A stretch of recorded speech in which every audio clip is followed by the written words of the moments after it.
Hey everyone, welcome back to the channel. If you're into intense survival games, brutal open-world sandboxes, and rich science fiction lore, then you're in for something truly special today because we're diving deep into one of the most ambitious survival MMOs to hit the scene in years, Dune Awakening. Now this isn't just another sandbox survival clone, it's a bold, lore-accurate, mechanically unique, and visually breathtaking journey into the deadly world of Arrakis. And in today's video, we're going to unpack every single detail of the game, from gameplay mechanics to purchase options to how the public is reacting right now. So stay tuned and buckle up, because whether you're a hardcore Dune fan or just someone who loves open-world gaming, this one's going to be packed with the kind of info you need to know before diving in. Set in an alternate Dune timeline where Paul Atreides never existed, Dune Awakening drops you into a universe without its messiah and asks, who will rise in his place? And that question defines everything about how this game plays. You're not just surviving the desert, you're writing your own story as a customizable agent bred by the Bene Gesserit, tasked with awakening the sleeper inside yourself. And how you go about that is completely up to you.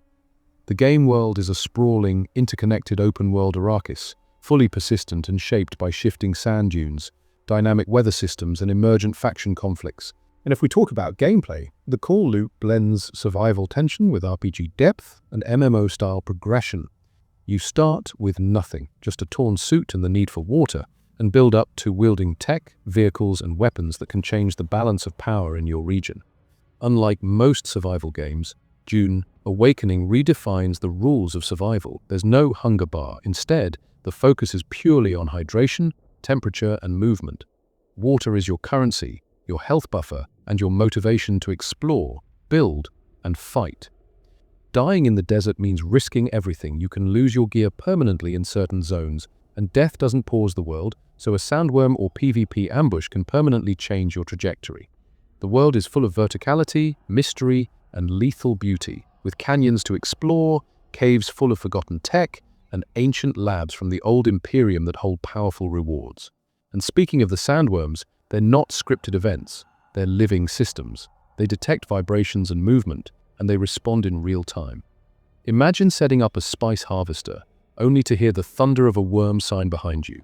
Panic sets in, your crew scrambles, you call your ornithopter, and suddenly you're watching a 400-meter worm explode from the sands and swallow everything.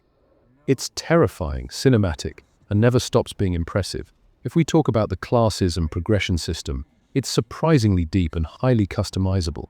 You choose from multiple class archetypes based on your origin, your mentor, your caste, and your homeworld. A Swordmaster from Caladan plays completely differently than a Mentat from Ix or a Bene Gesserit from Wallach Nick. Swordmasters are melee-focused, agile and deadly in close-quarters combat. Mentats focus on intelligence-based gameplay, using drones, traps, and automated defenses to control the battlefield. Bene Gesserit use manipulation and crowd control abilities, like the Voice, to force enemies to obey commands, stagger them, or cause confusion. These class combos aren't just about stats. They change your approach to survival, exploration, and PvP. The Holtzman shield mechanic adds another layer to combat strategy, since shields block fast-moving projectiles, but let through slow melee strikes. You have to think before shooting, dodging, or striking.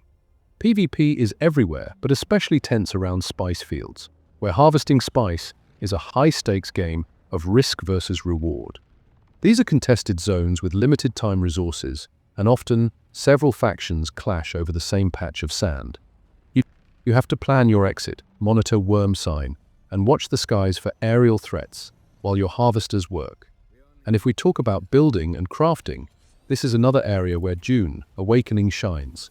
You don't just build random bases, you construct mobile sieges that can be moved to evade sandstorms or worm paths, wind traps for water, shield generators for protection, spice refinement tools, and even vertical architecture like lookout towers or underground vaults. These are all at your disposal. Storms can bury buildings, destroy structures, or even create new traversal paths by reshaping the land.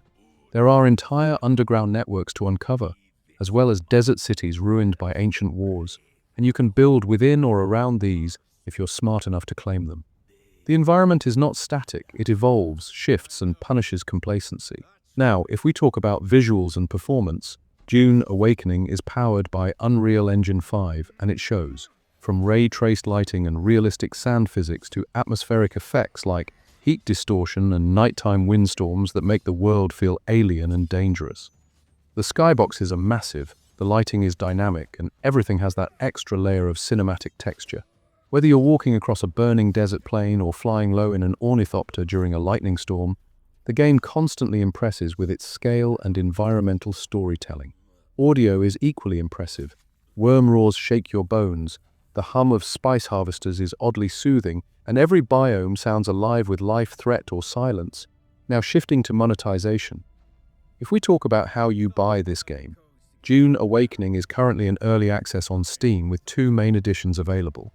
The standard edition is $39.99 and includes full access to the game, while the deluxe edition is $59.99 and gives you early access cosmetics, a unique ornithopter skin, and a set of crafting bonuses. There's no pay to win here, and Funcom has confirmed that the in-game shop will only sell cosmetics, things like skins, decals, and perhaps ornamental CH items. A seasonal battle pass is planned for post-launch content, but progression is entirely gameplay-based, not paid advantage. Console versions are in development, including PS5 and Xbox Series XS, with cross-platform functionality being explored for future updates. And if we talk about what people are saying, let's get into the public reaction and critical response. On Steam, Dune Awakening currently holds a mostly positive rating with praise directed at its ambitious systems, deeply immersive survival gameplay, and its faithfulness to the Dune universe. Reddit is full of wild stories from early adopters. Players talk about their first worm encounter like it was a horror film, or recount losing their entire loadout to a surprise faction ambush in the deep desert. YouTubers like Force Gaming, Kira Heavy, and ESO have done breakdowns calling it the survival sandbox Dune fans didn't know they needed, praising its strategic combat, hardcore mechanics, and dynamic environments. Critics like IGN and GameSpot have lauded the world building, though they've pointed out flaws in melee animations, PvP balance, and some UI clunkiness. Polygon's early access piece said it best. Dune Awakening feels like a survival game designed by a lore master who wants to punish your every assumption. But it's not all praise. Some players have voiced frustration over the pacing of early game progression, a lack of diverse biomes, and the absence of a full MMO social hub. The removal of the MMO branding has caused confusion, and some fans hoped for more faction-based economy systems like EVE Online. That said, the devs are active in responding. Patches have already improved crafting balance, adjusted worm behavior, and enhanced shield tech animations. So, what's the verdict? Should you play Dune Awakening? If you love survival games where the world itself is your greatest enemy, where every step into the unknown could be your last, and where player agency is everything, then absolutely yes. This is a game where stories are not given, they're earned, where one drop of water can decide a firefight, where betrayal might come from the sand or your own allies. And most importantly, it's a game that respects your intelligence and asks you to learn its systems or be consumed by them. It's not perfect, but its foundation is so rich, so faithful to the source material, and so, unlike anything else on the market, that it already stands out as one of 2025's boldest releases. So now, I want to hear from you. Are you planning to step foot on Arrakis? Have you already survived your first worm encounter? Let me know in the comments below what class you're playing, what gear you're rocking, or what story you've already carved into the sands. And if you found this review helpful, don't forget to smash that like button, subscribe for more in-depth game content, and share this video with your fellow Dune fans, because trust me, this game is only going to get bigger from here. Until next time, stay hydrated, watch for worm sign, and remember, the spice must flow. So now, I want to hear from you. Are you planning to step foot on Arrakis? Have you already survived your first worm encounter? Let me know in the comments below what class you're playing, what gear you're rocking, or what story you've already carved into the sands. And if you found this review helpful, don't forget to smash that like button, subscribe for more in-depth game content, and share this video with your fellow Dune fans. Because trust me, this game is only going to get bigger from here. Until next time, stay hydrated, watch for worm sign, and remember, the spice must flow. And hey, if you liked this game review, then make sure to like the video and subscribe to the channel so you never miss out on future deep dives, gameplay breakdowns, and honest reviews just like this one.